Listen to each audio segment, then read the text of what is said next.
દ્વારકા જિલ્લામાંથી ફરી એકવાર ચરસનો જથ્થો ઝડપાયો।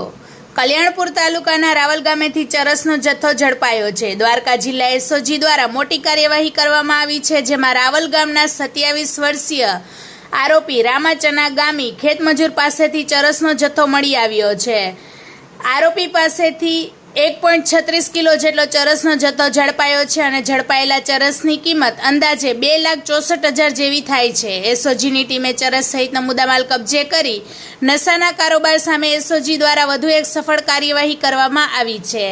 આરોપીની અટકાયત કરી કાયદેસરની કાર્યવાહી હાથ ધરવામાં આવી છે અને ચરસનો જથ્થો ક્યાંથી લાવ્યો હતો તે અંગે તપાસ શરૂ કરવામાં આવી છે। ચરસ કોને આપવાનો હતો તે પણ દિશામાં તપાસ ચાલી રહી છે। આરોપીના અન્ય સાગરીતોની સંડોવણી અંગે પણ તપાસ ચાલી રહી છે। દ્વારકા જિલ્લા એસઓજીએ વધુ તપાસ હાથ ધરી નશાના નેટવર્કને ઝડપી પાડવાનો તપાસનો ધમધમાટ શરૂ કર્યો છે।